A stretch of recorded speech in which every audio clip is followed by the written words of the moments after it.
Bom dia, bom domingo, que a graça e a paz do Senhor Jesus esteja com todos vocês. Sejam muito bem-vindos, mais um momento da Escola Bíblica Dominical.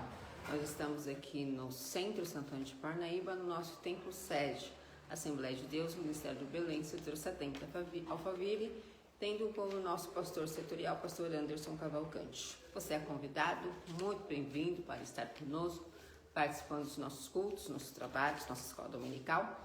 Deus sempre tem uma bênção para nós. Lição de hoje, tema, lição de número 5, 4 de agosto de 2024. Casamento de Ruth e Boaz, a remissão da família. Nós estamos esse trimestre estudando sobre o Deus que governa o mundo e cuida da família. E dentro desse contexto, nós estamos estudando a vida de Ruth, Noemi, Esther, e a gente hoje chegamos ao momento de falar sobre o casamento de Ruth e Boaz. Claro que nós vamos usar aqui de uma forma para se aplicar nos dias de hoje, né? Casamento vai falar de compromisso, vai falar de proteção, né? Vai falar de união e também de cuidado, né? De provisão. A gente sabe que as histórias bíblicas, ela tem a intenção, na verdade, de explicar como que é de fato a vida de Cristo com a sua igreja.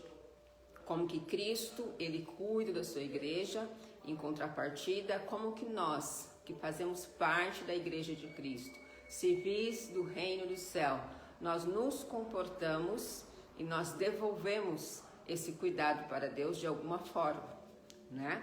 Boaz significa remidor, aquele que protege Ruth, que dá para ela toda a segurança de uma casa, de uma família. Em contrapartida, Ruth devolve para Boaz a organização, o governo da sua casa e, consequentemente, ela multiplica isso através de seus filhos. E a história de Ruth, como seres humanos, Boaz e Ruth, a gente vai encontrar algumas coisas que para nós talvez seja estranha, porque são épocas diferentes, né? Nós estamos no momento da história da humanidade, um momento em que os casamentos hoje são feitos de forma diferente, a cultura também é diferente, né? Por exemplo, nós temos um texto em que Ruth, de acordo com a história que a gente já estudou, ela vai pegar espigas de milho e, orientada por Noemi, ela se apresenta para Boaz de uma forma que hoje seria inapropriado, mas para aquela época, uma mulher se deitar aos pés de um parente próximo, sendo solteira ou viúva, era normal, né? Fazia parte da cultura. Hoje não é assim que funciona, né? Mas entendendo então como que funciona hoje, Ruth, ela é orientada por Noemi a estar num lugar em que daria para ela segurança. Era isso que Ruth buscava em Boaz, a segurança. Por isso, então, alguns comportamentos que para nós hoje é estranho. Mas Ruth, ela faz tudo o que Noemi lhe orienta. Nesse contexto, quando Ruth, ela se dispõe a estar com Boaz, dentro do seu costume, dentro da história, a gente entende o quê? Que Ruth, ela sabia que ali havia segurança, que ali ela havia paz, ali ela poderia prosperar, ali ela seria cuidada, tanto ela quanto Noemi, na história da Bíblia. E para a gente aplicar nos dias de hoje, o lugar da bênção é sempre estar onde Deus está, onde Deus nos direciona. E aí, talvez a gente pensa, mas qual é esse lugar? Né? Nós estamos falando de denominação, nós estamos falando de igrejas, de instituições. Na verdade, estar no reino, lá no início da igreja primitiva, Jesus nunca deu nome à sua igreja. Jesus disse que os seus estariam com ele, era para andar com ele, e a sua palavra estaria registrada. Tanto que nós temos nos evangelhos tudo que Jesus nos ensinou. Depois nós vamos ter as cartas paulinas e assim os escritores do Novo Testamento, também explicando aquilo que Jesus deixou registrado através dos seus apóstolos, através dos evangelistas. E nós temos também o Antigo Testamento, que é a história que Deus nos conta como que foi o relacionamento dele antes da igreja a ser instituída. Então serve como exemplo para a gente, por isso que é muito importante estudar as escrituras sagradas para quem é cristão, para quem não é também, para a gente entender que o lugar onde nós devemos estar é onde Deus está. Nem todo lugar, nem toda denominação, nem todo espaço, vamos dizer assim, que se usa, que se fala o nome de Jesus, nem sempre Jesus está ali. Por isso que nós precisamos das escrituras para nos direcionarmos.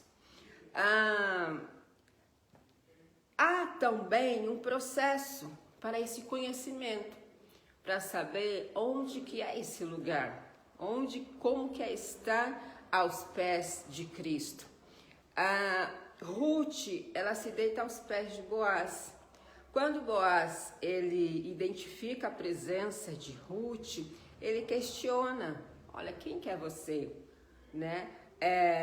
Mas dentro da cultura, como eu disse, há uma forma, há um jeito de se avaliar a situação e dar andamento naquilo. Boaz, ele é muito sábio, ele procura saber quem é Ruth, mas ele também não se aproveita dela, não é pelo fato que ela está ali buscando abrigo, buscando ser cuidada, que Boaz vai se aproveitar de Ruth.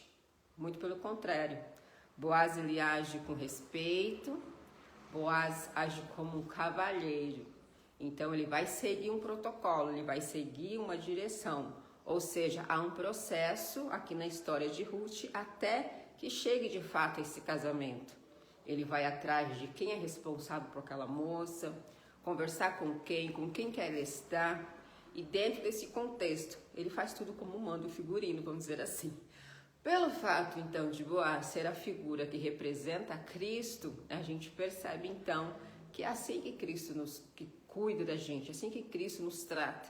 Ele respeita as nossas diferenças, ele respeita o nosso processo, a nossa limitação, mas não quer dizer que ele espera que nós continuamos da mesma forma ao encontrá-lo. Cristo nos encontra de uma forma, mas ele trabalha em nós para que nós evoluímos e chegamos ao ponto de devolver para ele frutos, multiplicarmos tudo aquilo que ele colocou, toda a confiança que ele depositou em nós. É o caso de Ruth. Né? Chega um momento que Ruth devolve para Boaz tudo aquilo que ele investiu nela, ele confiou nela.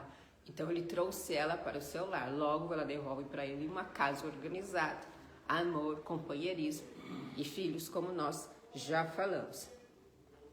Ruth, ela sempre segue a orientação de Noemi, que é sua sogra. A gente sabe que não existe ex-sogra, né? E aqui dá uma história, tá? Um exemplo claro disso daqui. Boaz, ele lidera a sua casa, ele traz provisão, porém quem governa a casa e faz multiplicar tudo isso é Ruth. O cuidado, a proteção, a liderança está em Boaz, mas a organização e a devolução e a multiplicação de tudo isso está com a mulher. Aliás, Provérbios vai dizer isso, né? A mulher sábia governa sua casa, né? Ela faz negócios, ela levanta cedo. Mas é claro que a mulher sábia só tem condição de fazer isso se ela tiver um companheiro, um esposo, um marido que lhe dá essa condição, essa proteção, que lhe dá toda a condição de ela devolver para ele o que de fato é ser uma mulher sábia.